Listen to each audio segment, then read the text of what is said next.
Nos routes tombent en ruine. Les milliards de dollars qui manquent pour les entretenir doivent-ils venir des poches des automobilistes? Avec Victor Henriquez, Justine McIntyre, Jacinthe Varel et François Lambert, c'est parti pour 30 minutes de débat. C'est une triste tradition au Québec. À chaque printemps, avec la fonte de la neige et de la glace, les automobilistes ont le malheur de redécouvrir le piètre état des routes de la province. Il y a même des palmarès qui sortent.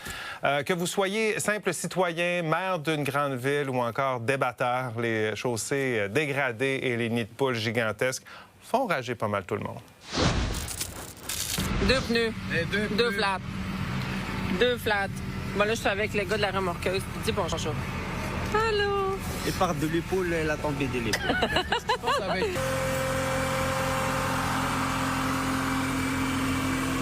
Eh oui.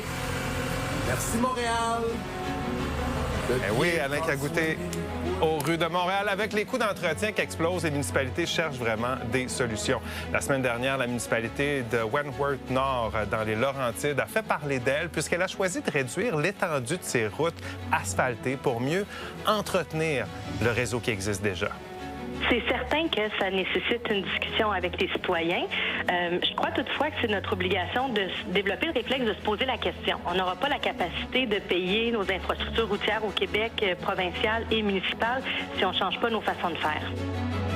Le Québécois estime qu'il faudrait près de 25 milliards de dollars pour rattraper le retard d'entretien de nos infrastructures routières. Estimation que l'Association professionnelle des ingénieurs du Québec juge optimiste. De plus en plus de voix s'élèvent afin de militer pour le retour des péages, à l'exception du pont de l'autoroute 25 et de l'autoroute 30. Ils sont absents dans la province depuis les années 80. Alors, ça nous amène à notre question ce soir concernant l'état des routes. Est-ce qu'on devrait ramener les péages au Québec? Premier tour de table. Victor, qu'est-ce que tu en penses? Lorsqu'il existe une alternative viable et gratuite, je pense que oui, c'est une option qu'il faut analyser. Pourquoi? Parce qu'on se rend compte qu'il faudra maintenir nos routes, il faudra investir cet argent-là, il faudra l'amener de quelque part.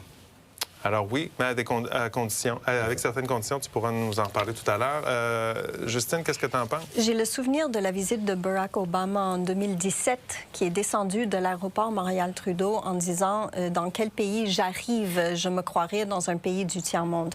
Alors, on ne peut pas continuer comme on est en ce moment. On sait qu'il y a un déficit d'entretien, donc la question, ce n'est pas est-ce qu'on va payer, c'est qui va payer et comment on va s'organiser pour que ce soit équitable. Jacinthe.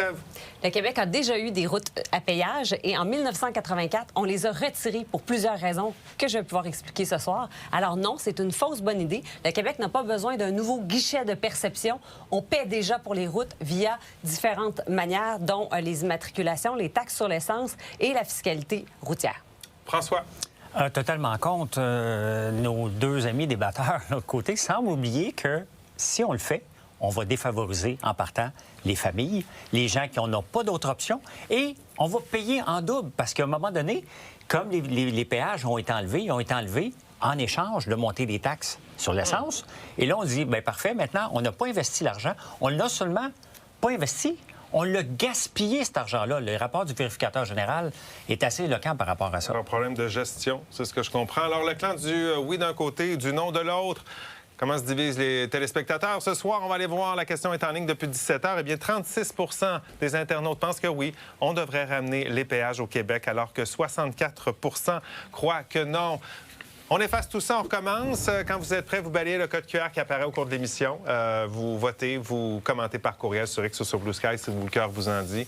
Et bien sûr, on va lire vos arguments, vos commentaires un peu plus tard à l'émission. On fera le décompte de tout ça. Je vous rappelle que vous avez accès à vos interrupteurs. Gênez-vous pas pour vous en servir. C'est intéressant parce que, quand même, là, on va se le dire, quand on débarque à Montréal, entre autres, là, à l'aéroport, les visiteurs. La carte de visite est pas toujours très belle sur nos routes en ce moment au Québec. On a une réputation qui est absolument horrible, et notamment au printemps avec l'état de nos routes, mais en général, je veux dire, on a un déficit d'entretien qui est grave. On a mal géré. François a entièrement raison. On a très mal géré. On a très mal dépensé cet argent-là. On a des taxes à l'essence qui sont extrêmement élevées. C'est pas une question d'avoir des moyens, mais c'est que ces moyens-là sont en train de changer aussi. Et ce qu'on se rend compte, c'est qu'on n'arrive pas au bout.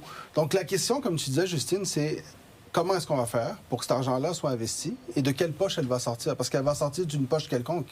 Et si elle sort de la poche de tous les contribuables, est-ce que ce serait nécessairement juste, sachant qu'il y a des contribuables qui font des efforts, par exemple, pour prendre des transports en commun, ou dans certaines régions, des contribuables qui n'ont pas d'autres options. Et c'est pour ça qu'il faut moduler aussi selon les options. Mais en ce moment, on est vraiment dans une situation où est-ce que, qu'on le veuille ou pas, il va falloir sortir cet argent-là de quelque part. Oui, puis on entend tout le déficit là, sur les infrastructures. On disait tout à l'heure, c'est près de 25 milliards de dollars qu'il faudrait en fait dépenser juste pour que le réseau soit satisfaisant. C'est beaucoup d'argent. Est-ce que c'est pas justement aux automobilistes de mettre la main dans leur poche parce que c'est le concept d'utilisateur payeur? Mais c'est exactement ça. Puis quand on parle de 25 milliards, ça c'est une estimation assez conservatrice aussi. On pense que ça pourrait être beaucoup plus. Alors je pense qu'à un moment donné, on s'est dit, les routes au Québec, c'est gratuit, c'est pour tout le monde. Mais aujourd'hui, on ne peut pas se permettre d'offrir ça gratuitement. À un moment donné, il faut dire c'est qui l'utilise. Il faut mettre un peu plus de responsabilité sur les utilisateurs pour l'entretien des routes. Et les utilisateurs sont contents de le faire quand il y a une route qui est en bon état, qui est libre, qu'il n'y a pas des bouchons de circulation constamment, qu'il n'y a pas constamment des nids de poules non plus. On le voit avec l'A25, ça fonctionne très bien. Les gens sont contents de pouvoir rouler sur l'A25. Et on ne parle pas de remplacer l'ensemble des routes du Québec. On parle d'offrir un choix, de mettre des péages sur certaines routes pour pouvoir mieux les entretenir, pour pouvoir se donner cette option-là. Ouais. Pourquoi c'est pas une option? Bien, ce qu'on voit dans les routes à péage comme la A25 ou d'autres autoroutes à péage un peu partout dans le monde, c'est qu'on les rend payantes, ou on doit payer sur les nouvelles infrastructures, pas sur des infrastructures existantes. Alors, si on dit qu'on va ajouter une nouvelle autoroute 20, une nouvelle autoroute 40 qui sera à péage, là, ça va. Mais si on parle de notre réseau routier actuel, bien là, ça n'a aucun sens d'ajouter une route à péage. Donc, partout dans le monde, quand on voit une route à péage survenir, c'est parce qu'on ajoute des nouvelles voies, on ajoute des nouvelles trajectoires. Alors, ça fait aucun sens qu'on fasse ça sur un réseau routier actuel. Pas partout. Il y a par exemple à Londres où ils ont décidé de mettre un péage pour entrer dans la ville.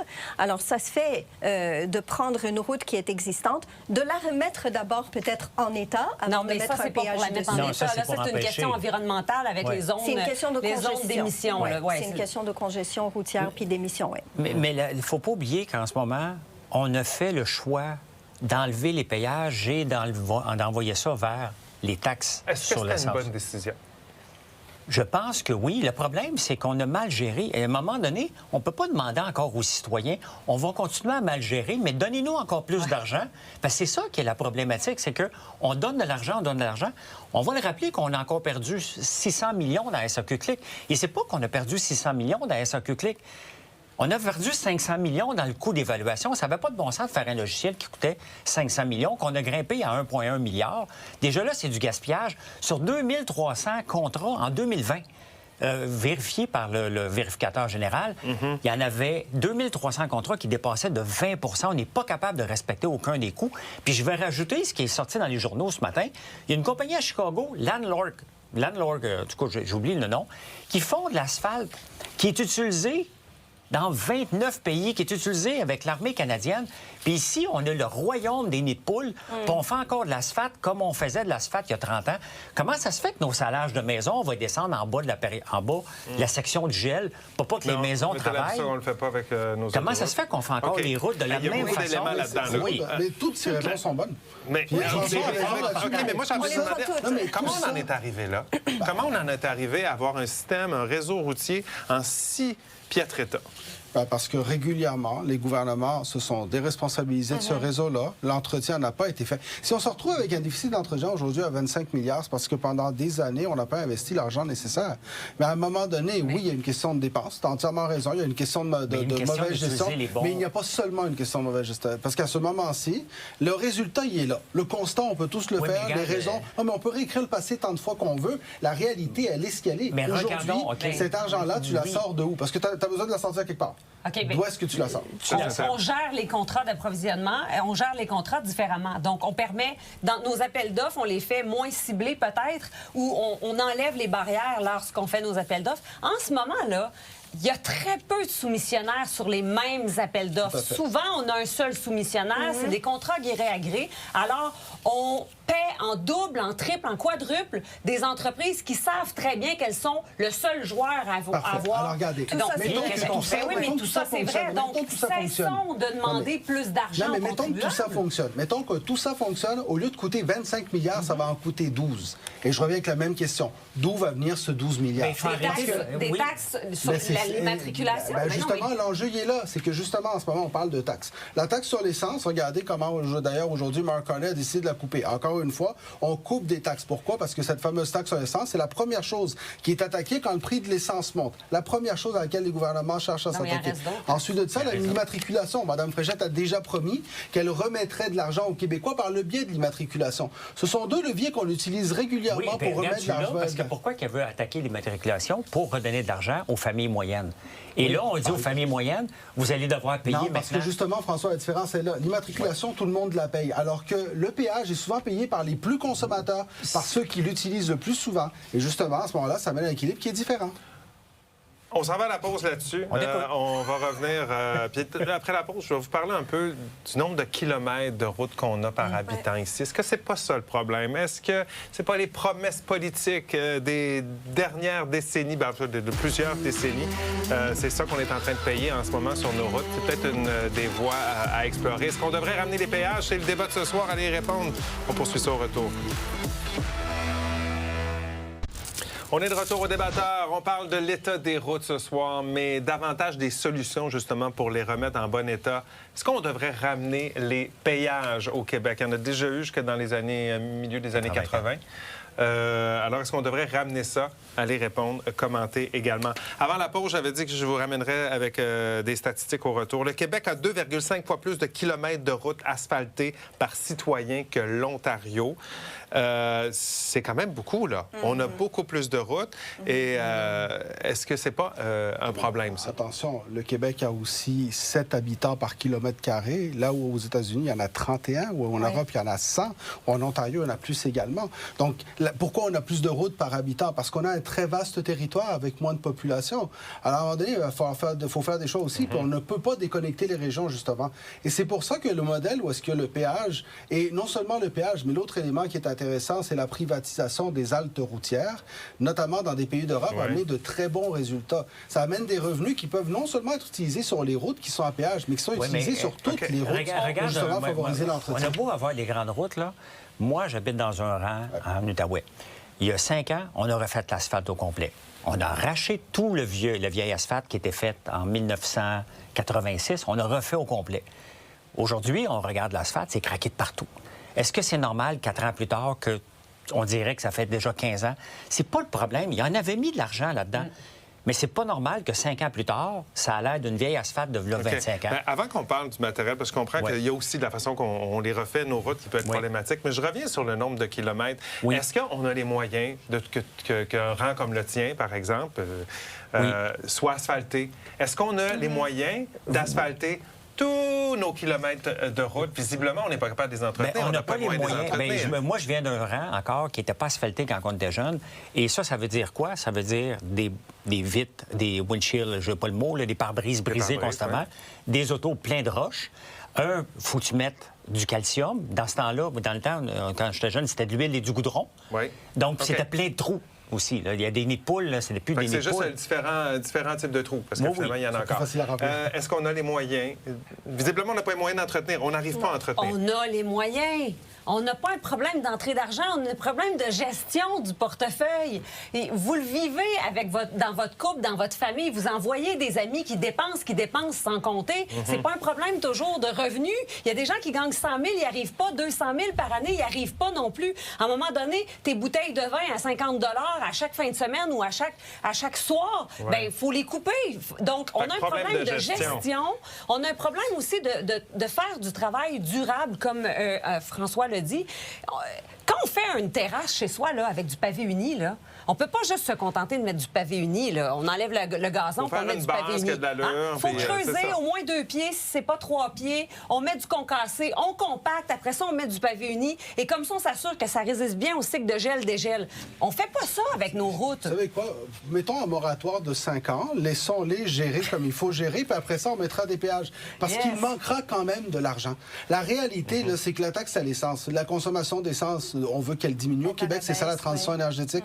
L'électrification des transports va amener ce défi-là. Les gens qui conduisent sur nos routes sans payer de l'essence, comment est-ce qu'ils contribuent justement à cette partie-là de l'usure des routes? Alors, il y a des éléments comme ça sur lesquels il faudra réfléchir à des remplacements. Le péage bien sélectionné peut en être un, mais en ce moment, si on nous dit que tout le problème, c'est juste un problème de gestion, parfait, allons-y. Mais ultimement, on le sait, il manque 25 milliards et ça, c'est optimiste. Et on revient dès le départ, vous avez dit, toi, tu disais, ouais, mais seulement sur les nouvelles infrastructures. Est-ce qu'on ne devrait pas faire un moratoire sur les nouvelles constructions en ce moment pour s'assurer que l'argent est à la réhabilitation de notre réseau? C'est une très bonne idée et c'est ce que la mairesse Catherine Fournier, la mairesse de Longueuil, a proposé qu'elle allait faire lors de son 2e mandat. Elle l'a dit au début de sa campagne, je ne vais pas investir dans de nouvelles infrastructures parce que ce qu'on a déjà, ça me coûte assez cher juste pour l'entretien. Et mais quand on parle de... pour une ville. Oui, mais quand on parle de pourquoi on s'est rendu là, non, ce n'est peut-être pas une question d'argent, mais c'est parce qu'il y a eu des décisions politiques de dépenser ailleurs ou de dépenser sur des nouvelles choses. Là, on parle de mettre un 3e lien.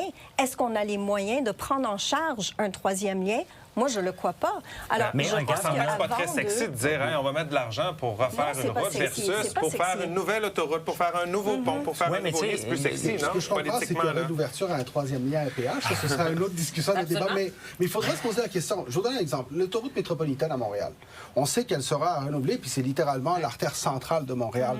Est-ce que l'autoroute métropolitaine, au lendemain de sa rénovation, n'est-elle pas une nouvelle route? Est-ce que c'est vraiment une ancienne route qu'on rénove seulement? Alors qu'on va plus loin de ça. J'aimerais revenir à 1984. Il y a eu des élus là, qui ont retiré les péages. C'était pas pour rien. C'était par souci d'équité envers tout le monde. Parce qu'il y a des gens qui n'ont pas le choix de prendre ces routes-là.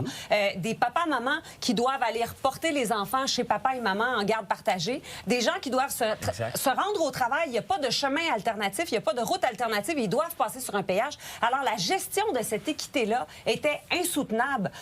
Donc, c'est pour ça qu'on l'a retiré. Donc, il faut se référer quand même à pourquoi on a... Mais non, si on se trompe, justement, c'est long, parce que si on se trompe... Vous dites qu'aujourd'hui, on se trompe dans la façon de gérer. Pas de problème, mais c'est possible aussi qu'en 84, on se soit trompé en faisant du mur à mur et en prenant une décision mur à mur. Je suis au même endroit que toi sur les gens qui n'ont pas d'alternative. Je vous donne un exemple. Le fameux pont entre Tadoussac et l'autre rive, je me souviens plus, excusez-moi du nom, mais ce fameux Baie-Sainte-Catherine et Tadoussac, on parle d'un pont privé payant. C'est complètement ridicule. C'est le seul lien entre la Côte-Nord puis le restant du Québec.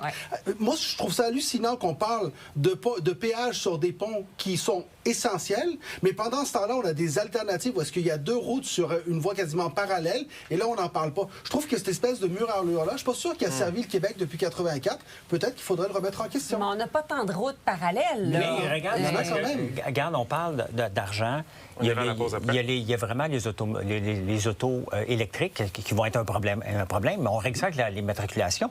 Moi, j'ai une taxe, je ne vous le cache pas, j'ai une grosse cylindrée. Elle me coûte 4 500 $ d'immatriculation par année, là. Donc, est-ce que ça devrait être la même chose pour les autos électriques? Bien, il faut qu'ils compensent définitivement. Sinon, il n'y a pas d'équité. Donc, peut-être un débat à venir sur devrait-on augmenter les frais d'immatriculation au Québec. On a plein de débats. Oui, Jocelyne nous dit oui à notre question, là, si on doit ramener le péage. Elle dit oui, sinon on s'en sortira jamais. Un système sans arrêt comme... un système sans arrêt comme l'autoroute 25 qui permettrait une réduction ou une exemption pour les contribuables à faible revenu serait peut-être soutenu. On s'arrête quelques minutes. Attendre une pause, au retour, d'autres commentaires et on verra si l'aiguille a bougé.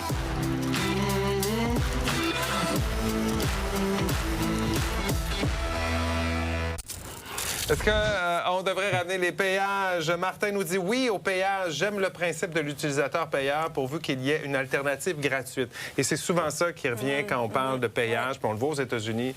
il y a le highway qu'on paye, sur lequel il y a un payage, et là, la petite route sur laquelle il n'y a pas de payage. Mario, absolument pas. C'est déjà les routes sont déjà congestionnées. Imaginez avec un payage. L'argent pour toutes ces installations devrait être utilisé pour entretenir les routes à la place. Et Véronique nous dit, je serais d'accord avec les péages si et seulement si toutes les autres taxations en lien avec l'entretien des routes sont enlevées. Mais même pas, parce que faut pas oublier qu'on n'a pas parlé, c'est que l'installation de postes de payage, là, surtout au Québec, là, installer une chose de payage, le logiciel qui va venir avec ça, la gestion de ça. Non, mais il faut être réaliste. D'abord, tu le donnes au privé. Tu ne le laisses pas au public, tu le donnes au privé. D'ailleurs, à Toronto, ça se fait. Il faut faire attention. Tu vois, tu as répondu rapidement dessus, parce qu'on le sait que si on laisse ça au gouvernement, c'est le désastre. Mais ça reste que le montant du payage ne va pas 100 pour un fonds. Il y a un coût pour gérer ça, l'installation. L'administration. En France, les revenus du péage, justement, des haltes routières, ça représente près de la moitié des dépenses qui sont faites en entretien des infrastructures par leur agence. Donc, ça donne des résultats lorsqu'on le fait adéquatement. Maintenant, c'est vrai qu'ici, on a une question de longueur de route. Il faudra aussi avoir des réflexions là-dessus. Est-ce qu'on a trop de routes ou est-ce qu'on n'a pas assez de monde? Mais il y a une autre source de revenus qu'on n'a pas parlé encore ici, que le gouvernement est très fier d'avoir, c'est les trappes à tickets. Hein?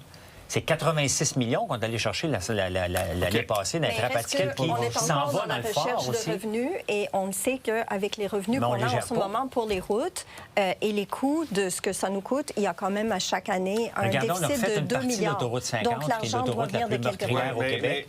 Puis qu'est-ce qu'on a fait? Il y a une partie puis je suis fâché à chaque fois que je passe là, un bel aménagement paysager au lieu de le laisser sur la route. Tu sais, demander du gaspillage, là, il y en a en tabarnouche. C'est sûr. Je suis déçu, on n'a pas vraiment trouvé de solution ce soir. Vous n'avez pas...